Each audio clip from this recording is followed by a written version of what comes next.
جمعے کے دن میں رات کو سونے سے پہلے صرف 100 مرتبہ اس دعا کو پڑھ لو نا،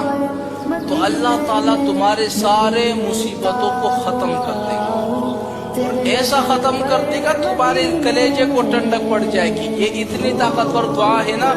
جب یونس علیہ السلام نے اس دعا کو پڑھا تھا نا، تو اللہ تعالیٰ نے خود یونس علیہ السلام کو مچھلی کے پیٹ سے نکال دیا تھا اس دعا کی برکت کی وجہ سے۔ آج کل کتنی پریشانیاں ہیں، ہر بندہ چاہتا ہے یار میری ساری پریشانیاں ختم ہو جائے، رزق کے اندر تنگی ہے، گھر کے مسائل ہیں، گھر میں جھگڑے ہیں، گھر کے اندر مصیبتیں آتی ہے، کتنی 100 مصیبتیں ہر انسان کے اوپر ہوتی ہے۔ جو بندہ یہ چاہتا ہے کہ جمعے کے دن میں اس دعا کو پڑھ لوں، میری ساری مصیبتیں ختم ہو جائیں نا، تو اس دعا کا اہتمام کیا کرو، اور اس دعا کو آپ نے اپنے دوستوں تک پہنچانا ہے، کیونکہ جب آپ کسی دوست تک اس دعا کو پہنچا لو گے نا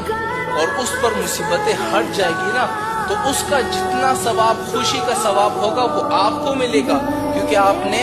یہ پیغام اپنے دوستوں تک پہنچایا، اپنے رشتہ دار تک پہنچایا، آپ نے کسی اور دوست تک پہنچایا، اس پر ساری مصیبتیں ختم ہو گئی۔ اب وہ دعا کون سی ذرا نوٹ کر لیں۔ آپ نے کرنا کیا ہے، جمعے کے دن میں جب عشاء کی نماز آپ نے پڑھ لی نا اور سونے کا وقت آ گیا، سونے سے پہلے صرف 100 مرتبہ آپ نے پڑھ لینا ہے، لا الہ الا انت سبحانک انی کنت من الظالمین۔ کتنی آسان دعا ہے،